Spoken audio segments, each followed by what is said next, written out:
서정울 원장님. 네. 그 난소 물혹이 중년 이후에 생기면은 오히려 암으로 갈 확률이 높다고 하던데 그건 또 왜 그렇습니까? 근데 이게 되게 중요한 건데요. 예. 여성은 생리를 한다는 얘기는 빈혈이 생길 가능성이 있다는 얘기죠. 예, 생리하는 기간 동안은. 근데 이제 중년이 되고 생리를 멈추게 된 이후에는 빈혈이 생기는 게 문제거든요. 그래서 다른 원인, 그래서 유방암이 있을 확률도 있고 그런 거예요. 그러니까 중년이 됐을 때는 이제 빈혈도 안 생겨야 되겠고, 그다음에 난소도 이제 자극받는 대란되고 이런 것들이 없어지면 혹이 생길 이유가 없어야 되는데 왜 다 새로운 혹이 생기느냐? 그때는 오히려 악성일 가능성이나 새로운 혹일 가능성이 크기 때문이에요. 그래서 젊을 때는 작아졌다 커졌다 반복하면서 난소가 자극을 받지만 적어도 한 45세, 50세가 됐는데 뭔가가 안 없어지고 커진다면 요건 예의주시를 해야 되고, 그래서 사실 50대 이후에 안 생기던 빈혈이 생긴다면 생리도 안 하는데 그때는 그 빈혈의 원인 중에 암이 있거든요. 예, 이제 그래서 그런 걸 추적 검사를 하는 게 어떤 그 정확하게 팁을 가지고 진찰을 받을 수 있는 거 아닌가 싶습니다. 아, 그렇군요. 암으로 가기 전에 혹을 잡아라. 고혈압이 혹 때문에 생기기도 한다는데 부신이라는 데에서 종양이 생기면 그 종양이 가만히 세포만 늘어나는 게 아니고 기능을 합니다. 부신 기능이 과다해지거나 혈압을 과다 상승시키는 원인이 되죠. 헬페스라고 하고 뜯어먹으면 안 됩니다. 이게 문제가 되는 거는 여성 생식기나 남성 생식기에 있는 인유두종은 자궁암이라든가 생식기암의 원인이 됩니다. 과연 어떻게 해야 조기 발견이 가능할까요? 지금부터 그 비결을 알아보겠습니다. 오늘 우리 몸 구석구석에 생길 수 있는 혹에 대해서 완전 분석을 하고 있습니다. 그런데 아주 깜짝 놀랄 만한 사실이 있습니다. 여러분 몸에 있는 점들이 사실 혹이라는 사실을 알고 계십니까? 자, 우리 교수님 설명 좀 해주시죠. 네, 그렇습니다. 점이라는 것은 네. 결국은 색소를 만들어내는 세포들이 모여 있는 거니까요. 혹을 제가 처음에 정의한 대로 이상 세포들이 모여 있는 거니까 그 개념으로 하면 혹이 되죠. 그런데 일반적인 점은 점 상태로만 있으니까 괜찮은데요. 어떤 점은 불쭉 튀어나오고 어떤 점은 또 궤양도 생겨 있어요. 이런 경우에는 이게 악성화가 됐습니다. 그때는 우리가 흑색 색소종, 악성 흑색종이라고 그러고요. 다행히 우리나라 사람들은 덜 생기지만 미국에는 암 사망 원인 10등 안에 꼭 들어가는 정도로 많습니다. 그렇구나. 자, 박성준 원장님, 네. 흑색종이 뭡니까? 흑색종이라는 게 좀 쉽게 한마디로 설명을 드리면 피부에 생기는 악성 종양이에요. 그중에서 이제 대표적인 게 흑색종이라는 그런 이제 암이거든요. 우리 사람 피부에 있는 세포 중에서 멜라닌 세포라는 게 있어요. 이게 어떤 역할을 하냐면 피부의 색깔을 좌우하거나 또는 뭐 여러 가지 색소를 만드는 세포가 멜라닌 세포거든요. 그래서 이제 흑인들은 멜라닌 세포에서 멜라닌을 더 많이 만드는 거고 백인들은 이런 기능이 떨어지는 건데, 이렇게 피부의 색깔을 또는 어떤 색소를 만들어내는 멜라닌 세포가 변형이 오는 거죠. 그렇게 하면서 끊임없이 여기서 계속 멜라닌 색소를 만들고 이 세포가 증식을 하는 겁니다. 원래는 정상적으로 어느 정도 증식을 하면 증식을 하지 말아야 되는데, 그러면서 이게 결국 피부에서 악성으로 변하는 거, 이게 바로 악성 흑색종입니다. 그러면 점이 많은 사람들은 어떻게 방치할 수도 없고 이거 어떻게 해야 돼요? 이거 그 가서 내가 이게 무슨 점입니까? 다 검진을 해야 되겠네요. 아닙니다. 아까 말씀드린 대로 우리 종양이라는 거는 물론 유전적으로 고장해서 자발적으로 생기는 거는 그 뭐 어떨 도리가 없죠. 유전자 고쳐주지 않는 한은. 그런데 많은 암은 자극에 의해서 발생을 합니다.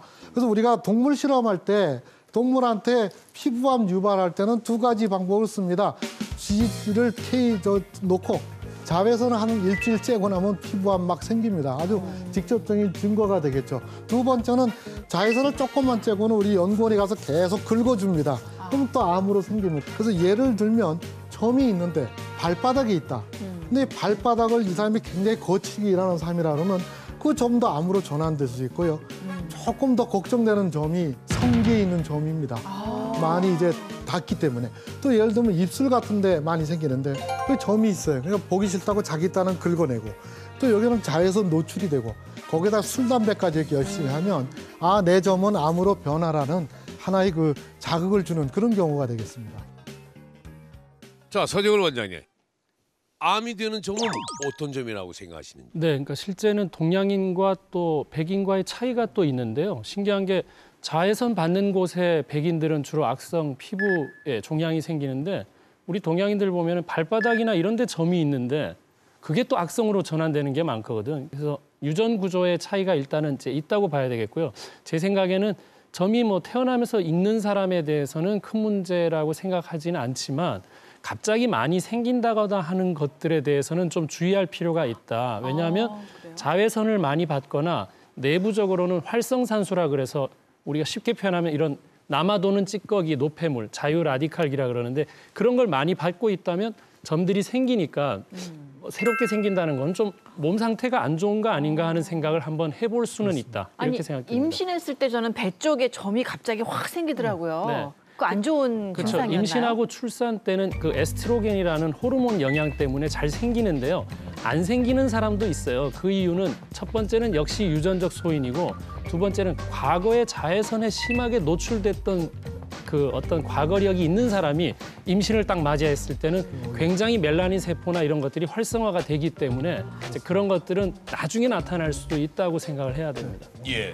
그 말씀을 듣고 보니까 흑색종하고 점을 좀 잘 구별해야 되겠다는 생각이 드는데요. 그럼 보통 사람들도 구별을 할 수 있는 방법이 있습니까? 아, 그렇습니다. 어느 날 봤더니 점 크기가 2배가 됐어.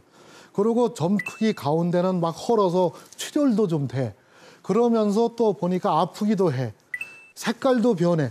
그런 것들은 다 악성 흑색조력 하나의 증거입니다. 그래서 아까 말씀드린 대로 우리 세포는 상처를 받으면 재생되는 능력이 있는데 너무 빈도가 많다 보니까 재생이 불량하게 생기는 거죠. 그래서 그 합이 바로 암이 되는 그런 형태가 되겠습니다.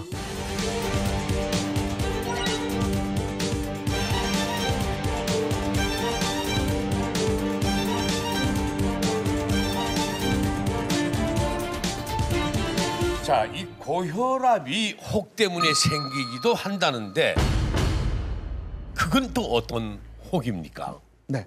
그래서 지금까지는 혹은 양성악성으로 구분했는데 거기서 종양 중에는 그 종양이 가만히 세포만 늘어나는 게 아니고 기능을 합니다.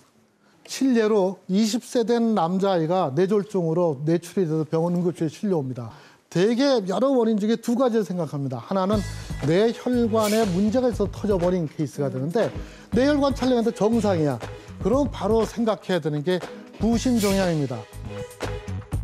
우리가 부신이라는 데에서 종양이 생기면 부신 기능이 과다해지거나 또 원래 조직에서 하던 일을 더 열심히 많이 해버리는 거죠. 그러니까 어떤 필요한 물질이 과다 분비되는 과정을 우리가 기능성 혹이라고 얘기합니다.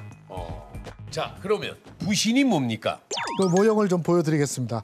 여기 보시다시피 폐가 있고 이제 앞에 있는 대장, 위장 다 덜어내고 나면 신장이 이렇게 양쪽으로 두 개 있습니다. 그 신장 바로 위에 여기 보시면 하얗게 돼 있는 부신이죠. 신장이 하는 일을 보충해 주는 건 아닙니다. 근데 신장과 비슷한 기능이 우리 신장은 노폐물을 배설시키고 필요한 전해질을 받아들이는데 그걸 너무 과도하게 받아들이거나 또 못 받아들일까 봐 하나의 컨트롤 타워로 있죠. 이 가만히 있을 땐 크기도 매우 작고 잘 모르게 되는데요. 오른쪽 그림은 보시면 크기가 굉장히 크게 돼 있죠. 부신에 종양이 생긴 케이스죠. 네. 자, 박선용 원장님. 네. 부신에 생기는 혹은 어떤 종류입니까? 크게 한 좀 두 가지 정도로 말씀을 드릴 수 있을 것 같은데요. 부신 선종이랑 부신암으로 좀 구별을 할 수 있을 것 같습니다. 그러니까 부신에서도 결국 호르몬을 분비를 하는 거거든요. 그래서 호르몬을 분비하는 샘이 있어요. 그런데 이 샘에 어떤 종양이 생기면 자기가 해야 할 일보다 더 많은 일을 하게 되는 거죠.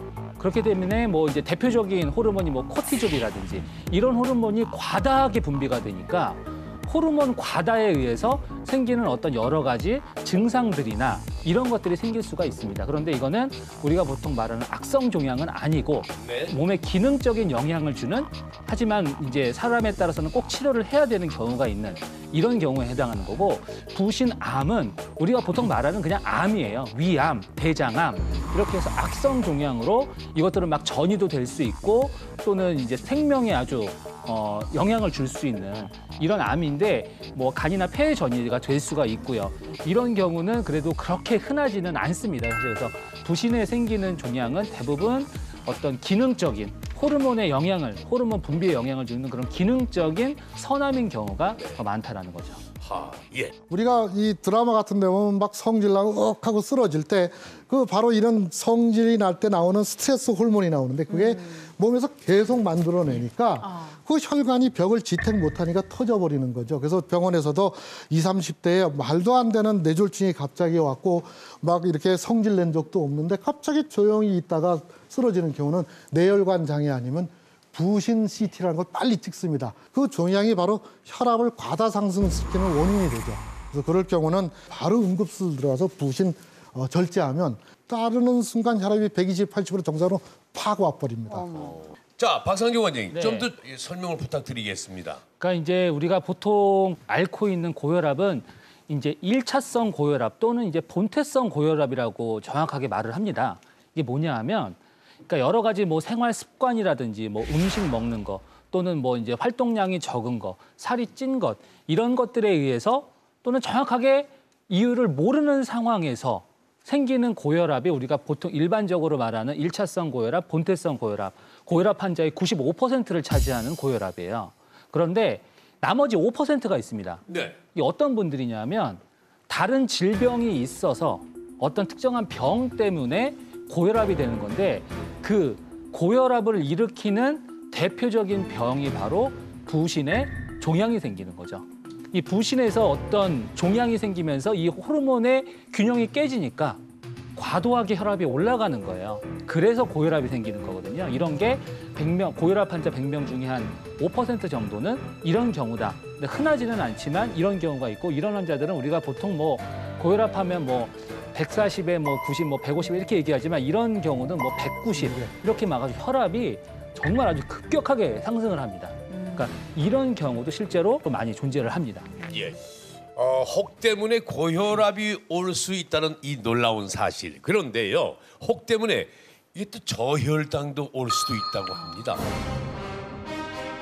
자, 신동준 원장님. 네. 저혈당은 당뇨 환자들한테서 오는 거 아닙니까? 네, 맞습니다. 저혈당이 발생하는 분들이 대부분 당뇨 약을 드시고 계신 당뇨 환자분들이죠. 당뇨 양약, 그러니까 인슐린을 분비 촉진시키는 약을 과량 드셨을 때 그 과량이라는 건 식사를 안 한다든지 이런 상황에서 인슐린 분비가 많아지니까 혈당이 급격히 낮아져서 저혈당이 발생하게 되는 것이죠. 자, 그런데 혹 때문에 저혈당이 온다. 그 말은 혹 때문에 당뇨가 오기도 한다는 겁니까? 조금 예를 들면 운전기사가 운전하다가 저혈당으로 쓰러지는 광경을 저도 뉴스에 봤는데 그럴 경우 의사 입장에서는 두 가지 생각을 합니다. 밥은 굶고 당뇨약 왕창 먹고 왔던가 그렇지 않으면 생각해야 되는 종양이 있습니다. 여기 지금 제가 준비해 왔지만 이 췌장에 인슐린을 만들어내는 췌도라는 게 있는데 그게 종양이 생겨버리면 가만히 있는 상태에서 췌도 종양에서 인슐린이 많이 만들어져 갖고 내 몸에는 인슐린이 이만큼 필요하고 더구나 밥을 먹으면 인슐린이 나와야 되는데 이건 뭐 밥을 먹거나 안 먹거나 인슐린이 왕창 나오죠. 그런 환자들이 병원에 오시면 혈당이 0으로 오십니다. 0. 보통 우리가 110 정도 유지하는 혈당이. 저희가 이제 그런 가다한 저혈당이 왔는데 환자가 당뇨 병력도 없어. 그리고 당뇨약 먹은 적도 없어. 나 아침밥도 먹었어. 근데 전에도 졸도한 적이 있어. 빨리 병원에서 응급으로 혈중의 인슐린 레벨을 잽니다. 그럼 아주 응급으로 재다 보면 인슐린이 뭐 정상에 1000배 있다 그러면서 CT방 가서 지금 이런 종양이 나옵니다. 그럼 이런 분들은 처치는 바로 당을 공급을 해줘서 혈당을 110으로 올린 상태로 환자 눈 뜹니다. 바로 췌장 종양 절제하고 나면 혈당이 정상으로 돌아옵니다. 이게 바로 기능성 혹, 즉 인슐린을 만들어내는 혹이 되겠습니다. 네. 그렇다면 그 방금 말씀하신 인슐린종이라는 혹이 생기면 뭐 바로 떼어내야 됩니까? 수술은 또 간단한지. 뭐 수술이 복잡하지 않지만 진단이 어렵죠. 여러 가지 생각할 경우가 있지만 근데 인슐린종은 그렇게 흔하게 생기진 않지만 그 대학병원에 저혈당으로 오면 반드시 인슐린종을 한 번 정도는 촬영을 합니다. 그래서 인슐린종은 저혈당으로 이상하게 발생되고 반복적이 있고 사탕 먹었더니 금방 의식 차려들어가 있으면 인슐린종 의심하라고 저희가 의사들한테 교육을 시킵니다. 예. 자, 내 몸속 불안한 덩어리, 혹. 그런데 불안하다가 함부로 떼어내도 문제가 될 수 있고 만만하게 그냥 두면 암이 될 수도 있습니다. 맞습니까? 그렇습니다. 예, 그래서 더 잘 알고 관리를 해야 하는데요. 우리가 혹 하면 제일 먼저 혹부리 영감 혹이 생각나거든요. 야, 이거 이만하지 않습니까? 옆에 얼굴에. 아, 그건 어떤 종류의 흙입니까? 이 얼굴에 보면 혹 크게 갖고 다니는 분이 있습니다. 예. 그래서 혹부리 영감 같은 분은 제가 보진 않았어요. 모르지만 임상적으로는 섬유종이라든가 지방종, 특히 지방종이 많습니다. 지방덩어리 덜렁덜렁거리가 만지면 꼭 저 테니스공 만지는 것처럼 물렁물렁. 그래서 예. 되게 그런 종이 약간 만져보고 합니다. 저것도 또 우습게 보면 안 되는 것 중에 하나가 지방종이나 근육종 아까 나와서 그건 또 굉장히 양성종양 같지만 그중에 흔하지는 않습니다. 한 5% 정도는 육종이라는 게 또 생깁니다. 육종. 완전히 그 우리 둔부살 같이 돼버립니다. 그리고 굉장히 빨리 자랍니다. 그래서 어떤 환자 한 3일 전에 요만한 덩어리 왔는데 일주일 있다 이게 들고 오게 되면 아이고야 저거 육종이구나 빨리 처치해야 되겠다고. 저도 그렇게 경험하는 경우가 있습니다. 그래서 혹부리 영감은 그걸 어떻게 고생하셨다는 그 소식을 못 들었으니까 지방종으로 사셨을 걸로 생각이 듭니다. 예. 근데 이런 지방종 같은 경우는 사실 뭐 뛴다라고 했을 때 뭐 더 많이 늘어나거나 이런 문제는 아닙니다. 우리 함 교수님 말씀하셨지만 뭐 드물게는 악성인 경우도 있지만 지방종 같은 경우는 거의 대부분은 양성 종양이거든요. 그래서 사실 시청자분들이나 여기 계신 분들도 이렇게 몸을 구석구석 잘 살펴보다 보면은요. 이게 좀 몽글몽글 만져지는 피부 부위가 있어요.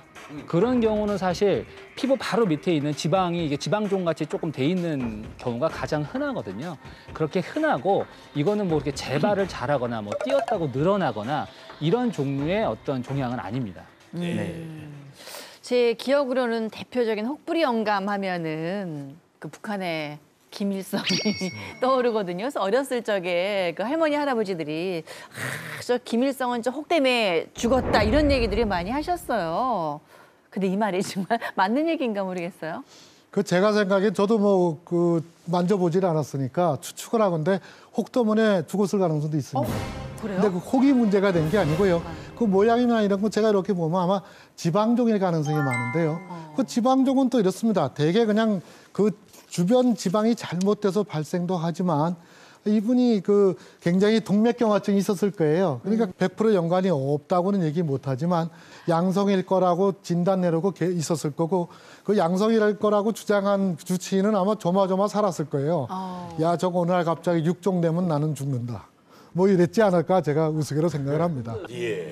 전 얼굴에 이 짝에 사마귀가 한 연암은 게 있었거든요. 근데 손등에 여기 손가락에도 아주 굉장히 큰 게 있었어요.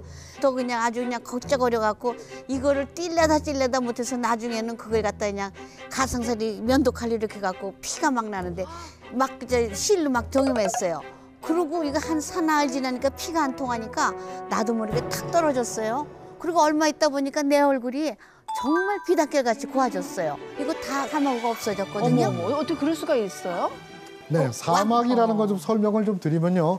눈에 보이니까 피부에만 사막이 있는 것 같지만 피부와 동일한 구조가 있는 우리 몸의 대표적인 예가 식도, 항문, 여성 그 생식기가 똑같은 피부로 덮여 있습니다. 그러니까 그 세 군데는 다 사마귀가 생깁니다.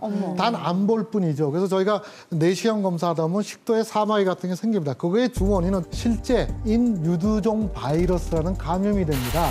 그중에 환자한테 많이 물어보면 그 뜯겠다고 이게 뜯어먹습니다. 그 바이러스 감염이가 식도 내려가다 거기서 자리 잡는 케이스가 있죠. 그래서 심지어는 또 여기 이 헬페스라고 나고 뜯어먹으면 안 됩니다. 그거 다 식도에 가서 다 자리 잡고 또 삽니다. 식도를 싸고 있는 막은 피부하고 동일합니다. 그러니까 여기는 없어졌는데 병원 가보니까 식도에 인유두종이 있다면 꼭 물어봅니다. 당시 혹시 사마귀 뜯어먹은 적 있냐고. 아, 이거 저 입술에 났을 경우에는 타인에게도 전염이 됩니까? 이게 바이러스가? 여기 한참 활성화할 때 활성화된 파트를 만다 뽀뽀하면 그대로 전염이 되죠. 아유, 뽀뽀 함부로 하면 안 되겠네요. 그건 아닌데 그 감염이 피부에서는 보기 좀 흉하고 거칠하고 또 잡아당기면 없어지죠. 우리 식도나 다른 부위도 쉽게 없어집니다. 그렇지만 이게 문제가 되는 거는 식도의 인유두종은 그렇게 암으로 안 가는데 여성 생식기나 남성 생식기에 있는 인유두종은 자궁암이라든가 생식기암의 원인이 됩니다. 그래서 인유두종 바이러스는 이 평평상피라는 피부나 식도, 성기를 좋아하게 됩니다. 거기 가서 살기 때문에 이거를 좀 무분별하게 제거를 하거나 또 자극을 너무 주게 되면 암으로 가서 자궁 경부암이 생겨서 최근에는 되도록이면 인유두종 바이러스를 없애는 백신 치료를 좀 전 세계적으로 사용하고 있습니다.